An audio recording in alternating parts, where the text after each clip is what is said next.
Prezadíssimo telespectador, seja muito bem-vindo a mais uma edição do programa Mídia Cidadã, que semanalmente debate comunicação e cidadania, sempre com entrevistados ilustres, pais da matéria a que vem falar. E hoje nós recebemos um grande companheiro, colega, amigo da Casa TV Aberta São Paulo e da Causa TV Comunitária, porque durante muito tempo sempre esteve nos prestigiando os nossos programas, entrando nas nossas lutas, apoiando a comunicação pública no estado de São Paulo.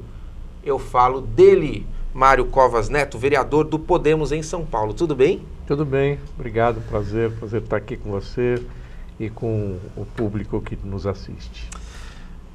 Mário, você, filho de um dos mais emblemáticos homens públicos do nosso país, na última eleição mais de 70 mil votos para vereador, deixou a sua casa PSDB, né, e foi ao Podemos. Mais do que o porquê, porque já foi muito falado, as pessoas já têm notícia, dá uma gugada aí, já sabe. Eu quero saber como é que você está hoje no Podemos, como é que você está se ambientando e que história é essa de pré-candidato ao Senado? Vamos lá. São várias coisas. Por favor. Primeira saída do PSDB, só para dar uma pincelada, 30 anos de convivência desde a sua formação. Infelizmente, para minha tristeza, o PSDB ao longo do tempo foi perdendo a sua identidade, aquilo que motivou a sua fundação.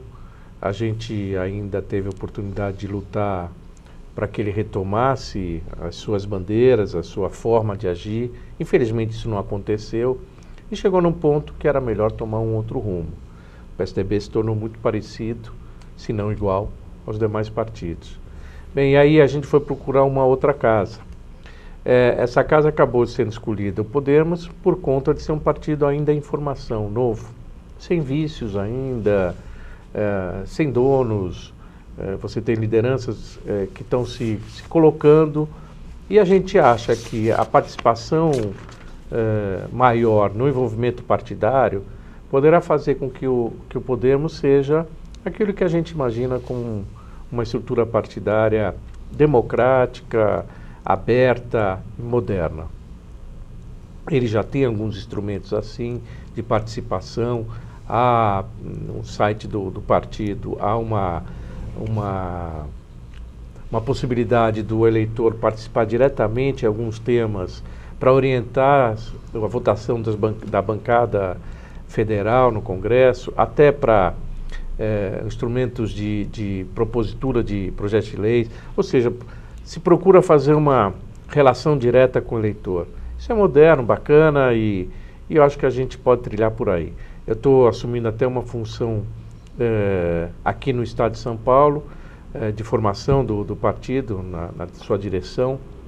Mas a ideia é que, após a eleição, o partido está formado aqui em mais ou menos metade dos municípios, 300 e pouquinhos municípios do estado de São Paulo, mas a nossa pretensão é que na próxima eleição a gente esteja próximo da sua totalidade, ou pelo menos ampliar esse número.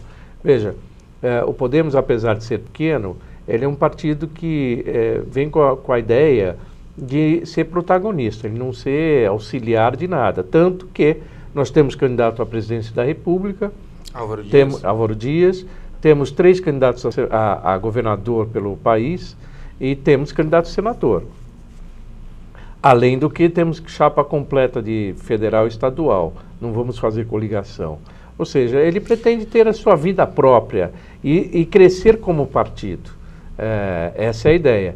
Eu sou representante na eleição majoritária aqui do Podemos em São Paulo, como um pré-candidato a senador. Já tinha essa pretensão quando estava no PSDB. O Podemos, ao contrário do que possa parecer, com movimentos antes de eleição, de pessoas que mudam de partido porque procuram um lugar onde facilite a sua eleição, na realidade o meu movimento não é esse, né? Eu saí de um grande partido para ir para um partido menor. Ou seja, o movimento seria ao contrário, tradicional, para que eu pudesse me viabilizar como candidato. Não, não é isso. É que eu acho que o PSDB realmente esgotou o seu discurso. Você está feliz? Tô sim, tô me adaptando, tô conhecendo as pessoas que que fazem parte do Podemos, super bem recebido, felizmente, e eu acho que ele vai crescer muito nessa eleição. Vai crescer por causa do Álvaro Dias, que será um candidato certamente para disputar essa eleição para presidente, e também aqui em São Paulo. Nós temos hoje 4 deputados federais no estado de São Paulo e um estadual.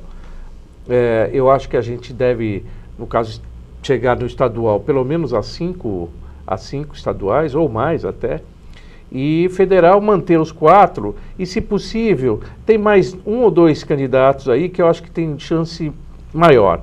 Mas ainda assim, independentemente do resultado final, a gente percebe que o Podemos passa a ser uma opção. O Álvaro Dias é um candidato a presidente muito fácil de ser levado, porque ele é uma pessoa que tem 42 anos de vida pública. Ele foi deputado estadual, deputado federal, governador do Paraná e senador pelo 3º mandato seguido. Quando ele saiu do governo do Paraná, ele saiu com 93% de aprovação. E essa última campanha dele de senador, que já é a 3ª, ele foi eleito com 80% dos votos do Paraná. Ou seja, quem o conhece acaba apoiando. Por isso, eu peço para que você que esteja nos assistindo, pesquise, dê uma olhada, vê a história dele. Ele tem 42 anos de vida pública sem nenhuma mancha, sem nenhuma marca. Ao contrário, ele tem algumas ações que o favorecem. Nesse momento em que se discute muito privilégio, e ele combate os privilégios também, ele dá exemplo além de combater. Quando ele foi governador lá, a Constituição lá no Paraná, estabelece que os governadores, no final de mandato, têm direito a uma aposentadoria. Ele simplesmente não aceitou isso, não recebeu. Durante esses 30 anos, desde que ele saiu de lá, se você acumulasse toda essa aposentadoria hoje, daria mais de 10 milhões de reais, que ficaram nos cofres públicos do Paraná, para ser aplicado em outras coisas. Então ele não é alguém que combate só, é alguém que dá exemplo. Mesmo agora no Senado, ele tem lá um auxílio moradia de que ele não utiliza. Ele é autor do fim do foro privilegiado. O que está no Congresso, na Câmara para ser aprovado, é uma proposta dele que já foi aprovada no Senado. E não é uma coisa que surgiu agora, porque está se falando no foro privilegiado. Não, é desde 2013 que ele veio propor isso. E por aí vai. Ele é uma pessoa que tem uma atuação política muito forte, muito consistente. Então, por isso, você que não o conhece, vale a pena dar uma pesquisada, você vai se surpreender. Olha, a gente ia chamar o Álvaro Dias para ser entrevistado no programa, não vamos mais. Porque o Mário Covas Neto apresentou ele tão bem, viu, senador? Não precisa nem vir no programa, porque foi muito bem apresentado. E como o senhor também precisa ser mais conhecido aqui em São Paulo, até porque, claro, é uma questão geográfica, olha, tá com um porta-voz aqui de primeira. Mas vamos falar de você. Por que você busca o Senado? Você falou que já era uma ideia. Mudou o motivo? Por qual é o motivo? Não. Veja, primeiro deixa eu fazer uma introdução. Normalmente, a candidatura a senador, como são só 3 senadores por estado, e é uma campanha majoritária, cada partido lança o seu e para disputar com os demais, diferente do voto proporcional, normalmente os partidos optam para escolher aquele que tem um potencial eleitoral mais denso. Por quê? Porque passa a ter mais chance. Então, poderia até concorrer a um cargo de governador, prefeito da capital. Então, um ex-governador, um ex-prefeito da capital, alguém que já vem com mandatos sucessivos de deputado, alguém que já tem uma história eleitoral que permite ser candidato com chance de chegar lá. Bem, mas em função do momento político em que muita gente está envolvido nos vários problemas de escândalo de Lava Jato, etc. e tal, contando também que muitos candidatos estão saindo por outros cargos eletivos, surgiu a oportunidade da gente colocar o nome. Eu, apesar de ser um vereador da capital, ainda assim, eu diria que em uma condição normal não teria essa oportunidade. Mas diante da circunstância, ela apareceu, até porque nós teremos 2 vagas de senador. Bem, ok, isso justifica a oportunidade, mas por que então ser senador? Isso. Porque você tem, eu tenho claro o seguinte, O deputado federal e o senador, eles têm uma atuação muito parecida do ponto de vista do trabalho legislativo. É muito parecido. A grande diferença é que o deputado federal, ele representa a população do Estado. Então, ele é proporcional ao tamanho da população. Já o senador, você tem 3 senadores para cada estado. É o mesmo número de senadores por todos os estados. Portanto, o senador defende o Estado. Perfeito. Ele representa o Estado. E o que eu percebo é que, já de algum tempo, a representação no Senado, ela se dá muito mais partidariamente do que propriamente uma representação do Estado. Portanto, seguinte, o senador, independentemente da representação partidária que ele tem que ter a consciência de que ele representa o Estado e, portanto, ele tem que estar alinhado com o governo do Estado. Ele não pode estar dissociado. Ele não pode lá ficar numa disputa entre o Estado de São Paulo e o governo federal, se alinhar com o governo federal. Ele tem que ter a consciência de que ele representa aqui. Não é o que ocorre. A outra coisa é o seguinte, em que pese você ter os 3 senadores aqui, o Aloysio Nunes, o Serra e a Marta Suplicy, os 3 foram ministros em algum momento no seu mandato. Deixaram o Senado. Olha, mérito deles, porque se eles foram escolhidos é porque eles tinham Sim. qualidades para estar lá. Mas a saída deles implica na substituição de um suplente. Que ninguém conheceu. Ou que pouca gente, ou não foi votado, não foi escolhido. Não foi... Foi escolhido pelo próprio candidato. É verdade. Então, o que acontece? A grande maioria da população certamente não sabe quem são os suplentes dos 3. Mas os três casos tiveram suplentes que assumiram o papel no Senado. Foi bem, foi mal?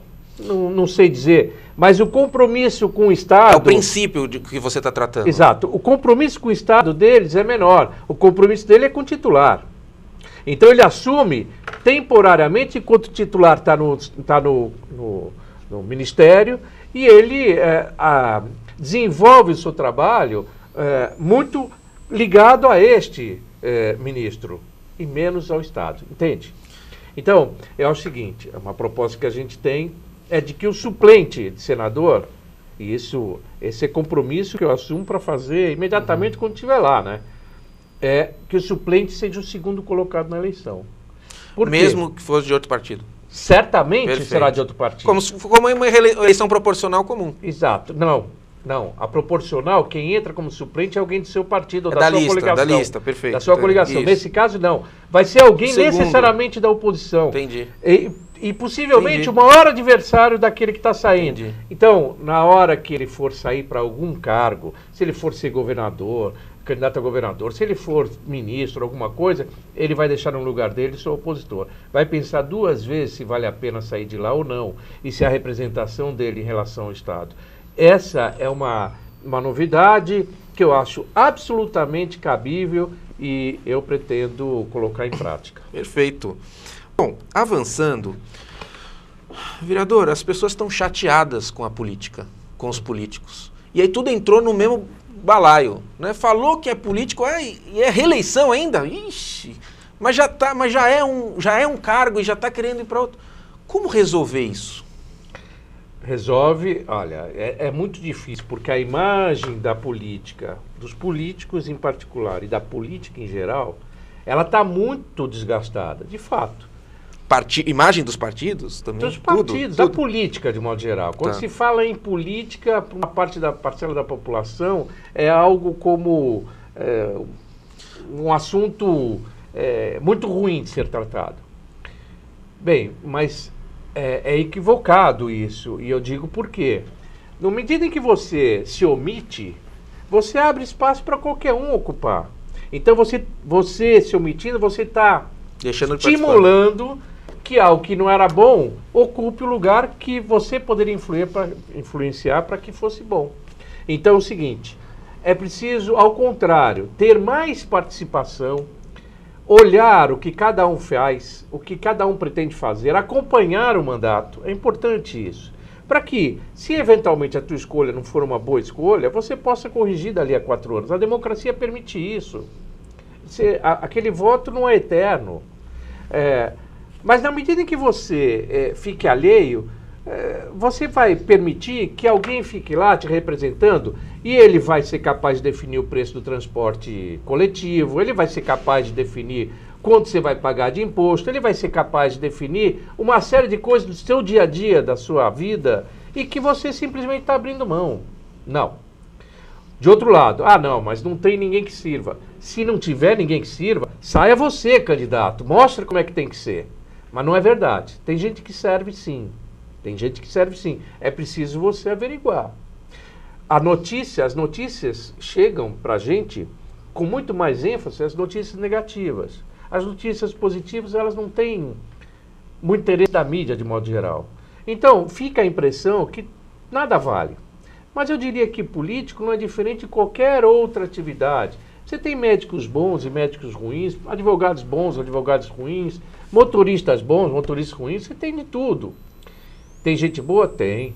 Agora, quanto mais as pessoas se omitirem, mais as pessoas ruins têm liberdade para fazer o que querem.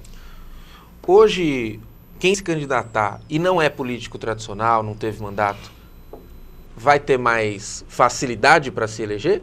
Ou é mito isso aí? Eu acho que é um risco. Veja, o fato de você ter uma pessoa nova, fora do meio, não significa necessariamente que seja uma boa solução.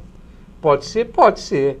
Porque, afinal, antes de alguém disputar uma eleição, ele teve uma outra atividade sempre. Né? Essa outra atividade ele leva junto consigo no seu mandato. Mas veja só, se você é um empresário e tem lá a sua empresa e você toma as decisões em função do lucro dela. Se ela vai ter mais lucro ou não, se as decisões estão corretas ou estão equivocadas, o prejuízo é um prejuízo interno naquela empresa. Na área pública não é assim. Você volta e meia, o dirigente público, volta e meia, tem a função, a determinação, a incumbência de tomar decisões que são decisões muitas vezes polêmicas, e ele tem que escolher um lado. E ele escolhe um lado em virtude da sua sensibilidade, em função das informações que ele tem, mas especialmente da sua sensibilidade política de tomar decisão que beneficie o coletivo. Ou pelo menos que beneficie um coletivo maior do que o coletivo que se imagina prejudicado. Essa sensibilidade, nem sempre quem vem da área privada tem. Porque muitas vezes o sujeito na área privada faz o seguinte, não, estatisticamente, 0,1% só que acontece determinadas coisas. Mas no caso do poder público, esse 0,1 pode significar vidas. Ele tem que ter consciência disso, não é número apenas. Então, não. Tome cuidado. Acho que novidade é bom. É bom que ingresse mais gente na política, você renova, a renovação é necessária, mas tome cuidado. Não necessariamente um novo nome é um melhor nome. Não, eu acho que renovação é bom, mas experiência também é. Vereador, a gente falou das projeções de futuro, né? Você vem como pré-candidato ao Senado, vai apoiar Álvaro Dias. Já sabemos que se uma vez Álvaro Dias eleito e você eleito também, ele não vai contar com você como ministro, porque você vai ficar os 8 anos na cadeira de senador. Não necessariamente. Não necessariamente? Não necessariamente. Eu coloco o seguinte, acho que é uma... Você vai lá para mudar essa regra. Você pode até optar de ir sair, mas tendo a regra clara de que vai assumir o segundo colocado. É isso? O que eu quero, exatamente. Entendi, o que eu quero dizer... Mudar a regra, não mudar a atitude. Se eu achar que deve, vá. É só para você entender uma coisa. Vamos ter entrado nesse assunto. Tá? É porque ficar mais claro. Eu, quando fui candidato à reeleição aqui de vereador, uma vez uma determinada eleitora mandou uma pergunta, o seguinte, eu quero saber o seguinte, se você for eleito e convidado para ser secretário municipal, você vai aceitar? Porque se você aceitar, então eu não vou votar em você. E eu respondi para ela o seguinte, olha, eu não posso te dar essa garantia, eu não posso te dar, e vou explicar a razão. Quando você está no legislativo, o trabalho que a gente faz é mais conceitual. Você propõe elaborar leis, etc. Você elabora no mundo das ideias. No mundo das ideias, para que aquilo seja implementado de uma forma E pode ser aprovado, pode ser rejeitado, pode ser aprovado na Câmara e ser vetado, pode ser aprovado e a lei não ter o significado, pode ser aprovado e ser um sucesso do ponto de vista da realização administrativa, mas o tempo no parlamento é completamente diferente do executivo. No meu primeiro ano de mandato lá na Câmara Municipal, nós aprovamos um projeto que tinha 11 anos ou 12 anos já a propositura dele. E na época eu fiquei pensando se aquilo ainda tinha significado, aprovar um projeto desse. Bem, aprovamos, mas quem está no executivo, ele tem eventualmente a chance de desenvolver projetos e ações que começam e são executados e terminam durante um período. Você vê aquilo concretamente acontecendo, não é abstratamente, né? Então, eu não fui convidado para ser secretário, não. Mas avaliaria? Mas se fosse, avaliaria sim. Porque é uma forma, você pensa como homem público, que talvez a possibilidade de estar no executivo lhe dê condições de proporcionar um resultado ainda melhor da sua atividade do que no legislativo. Pode ser? Pode. E o secretário não passa por eleição, né? Assim como o ministro não passa. Sim. Isso depende de quem ganhou a eleição, de poder escolher a sua equipe. Mas acho que, a princípio, a minha ideia é ficar no Senado o tempo inteiro. Quer dizer, depois dessa conversa com essa eleitora, você perdeu o voto, mas dorme tranquilo. Exatamente. Eu não sou a favor daquele que em eleição tudo vale, só não vale muda de discurso dependendo do eleitorado, né? Não é o meu jeito de ser. Eu prefiro falar o que eu penso, nem que isso me custe o voto. Paciência. Antigamente isso se chamava coerência, não sei como é que chama hoje. Vereador, mas eu dizia que a gente estava falando do futuro, mas eu quero saber da sua vereança. Deixa eu só ver nosso tempo aqui, mas estamos em tempo. Qual foi a ação nesse mundo das ideias que o senhor tomou, um projeto, alguma coisa que mais te orgulha? Que você fala, olha, isso eu vou levar para a vida inteira. Bem, olha, é o seguinte, eu fui vereador de oposição e agora sou um vereador de situação. Quando eu fui de oposição, eu apresentei e foram aprovados muitos projetos na Câmara em que o prefeito vetou. Tá. E eu achei que o veto se dava muito mais pelo fato de ser oposição do que qualquer outra coisa. Tanto que eu reapresentei todos de novo. Tá. E alguns estão tramitando, enfim. Então, eu não posso dizer que isso virará lei ou não. Nesse período, nós tivemos 2 projetos que viraram lei. E que, como é um filhote do gabinete, do mandato, eu tenho orgulho por fazer parte. Quais são? O primeiro, aliás, tem um do governo anterior também. Um do governo anterior, deixa eu começar pelo governo anterior, que foi, na verdade, um projeto coletivo. A gente fez parte de uma CPI que analisava o contrato da Sabesp com a prefeitura. Na verdade, se discutiu muito a crise hídrica nessa CPI. E no final a gente fez um projeto que acabou sendo assinado por todos os membros da CPI, proibindo a lavagem de calçadas e ruas aqui da capital com água tratada da Sabesp. Em poço artesiano, água de reuso, não teria problema. Não, mas é uma coisa que naquele momento era necessário e a gente pôde fazer. Bem, nesse ano nós temos 2 projetos interessantes. Um que é a criação de um banco de material de construção, que é o seguinte: todo material de construção que é descartado, ele é colocado no final para ser removido daquele local para um aterro sanitário. Isso faz com que a prefeitura tenha que gastar no transporte desse resíduo, vai para um aterro sanitário, o que, portanto, custa dinheiro para você deixar lá, e no final ele acaba sendo desperdiçado. A nossa ideia foi criar um banco de material de construção para que ele seja reaproveitado, aquilo que dê para reaproveitar. E esse banco pode ser até acrescido de doações de particulares e tal. Para quê? Para um uso das pessoas com carência financeira, econômica, ou aqueles que, em virtude de de uma ocorrência da natureza, tenha o seu imóvel de alguma forma danificado e possa aproveitar aquele material para uma reforma ou para um conserto.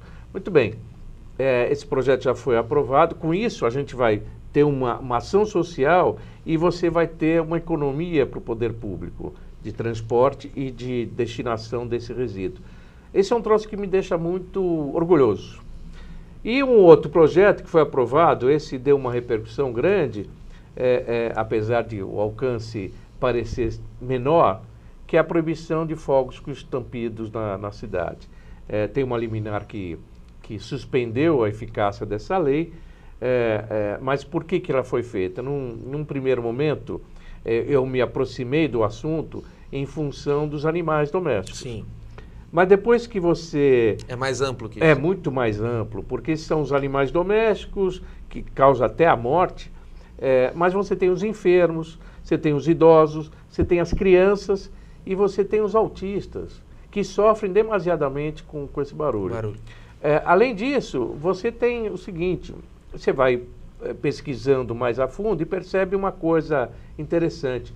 Nessa época que nós estamos vivendo agora, de festas juninas, dobra o número de casos nos prontos-socorros de pessoas que têm acidentes com queimadura, decorrente de fogos. Então, não é que a gente proibiu todo e qualquer fogos, não é isso. Aquele que tenha barulho exagerado, aquele que tenha a parte pirotécnica que é o mais bonita, bonito, é o mais aquele legal, não tem problema. É o colorido. Eu não vou nem falar que o fogos de barulho também serve para o tráfego se comunicar. É um tipo de comunicação. Mas não era esse o objetivo. Tá. Vereador, em instantes finais, você comentou, só um adendo, algo que me chamou a atenção. Quando era de oposição, você achava que os vetos aconteciam porque era de oposição. O senhor foi mais vetado sendo situação ou não? Fui vetado também. E fui vetado em coisas que tem coisas que eu não consigo entender o porquê do veto. Sei. Realmente não consigo entender. Você tem um projeto meu que eu pus lá, foi vetado, e agora novamente foi vetado. Que para mim é uma coisa tão justa. É um projeto que, para quem é da cidade de São Paulo, a cidade de São Paulo tem rodízio de carros. É o único lugar que tem, portanto é uma legislação própria daqui. Perfeito. Só que o rodízio aqui, ele funciona em 2 horários distintos, de manhã e de tarde. Durante 3 horas de manhã, durante 3 horas à tarde. Muito bem, durante todo o resto do tempo, você pode transitar pela cidade sem restrição. Mas a cidade de São Paulo tem um trânsito caótico. O sistema aqui é muito, muito difícil. Então, se você tem que se deslocar para determinado lugar, você calcula mais ou menos o tempo, mas se durante esse trajeto tiver uma chuva, tiver um acidente, tiver uma passeata, tiver qualquer coisa na cidade, aquilo interfere no trânsito a tal ponto de que muitas vezes você dobra o tempo. E dobra o tempo, eu não estou falando de 10 para 20 minutos, de 5 para 10 minutos. Aqui em São Paulo, em algumas situações, demora de 1 para 2 horas, dobra esse tempo. Muito bem. O que a gente propôs? Que aquele que tivesse uma multa por infração no rodízio, muitas vezes porque ele não conseguiu chegar no seu destino antes de começar o horário do rodízio, ele pudesse ter uma advertência e não uma multa para pagar. Tá. Ele fica com os pontos na carteira, tal, mas ele tem uma advertência. Isso é possível porque o Código Nacional de Trânsito prevê que a punição mais leve seja uma advertência. Bom, mas desde que ele não tenha sido multado nos 12 meses anteriores. Perfeito. Se ele fosse reincidente, não, ele paga normalmente. Bem, então, para efeito prático, para a prefeitura, ela perde uma receita absolutamente insignificante. Volto a repetir, é aquele que durante 12 meses não teve a infração. Claro. Então, são alguns casos. Isso. Não é uma coisa que Que são os excepcionais que você quer contemplar. Isso. E mais ainda, não dá para você dizer que você está incentivando as pessoas a furar o rodízio, porque o cara não vai ficar esperando a oportunidade, já passou 12 meses, hoje eu posso fazer isso. Ninguém vai fazer isso. Agora, foi vetado 2 vezes e as circunstâncias são as mais malucas. E tem mais, tem outros projetos. Vereador, instantes finais, acabou o nosso tempo, eu não posso atrasar porque o Meirelles briga comigo, embora ele tenha virado papai, tá mais calminho, mas ele briga comigo e com razão, porque não podemos estourar o tempo da TV, mas obrigado pela presença, viu? Eu que agradeço a oportunidade de falar aqui com todos os ouvintes aqui, e eu estou à disposição quando quiser. Valeu. E eu quero convidar você a continuar assistindo a programação da TV Pública que distribui o nosso programa. Um forte abraço e até breve.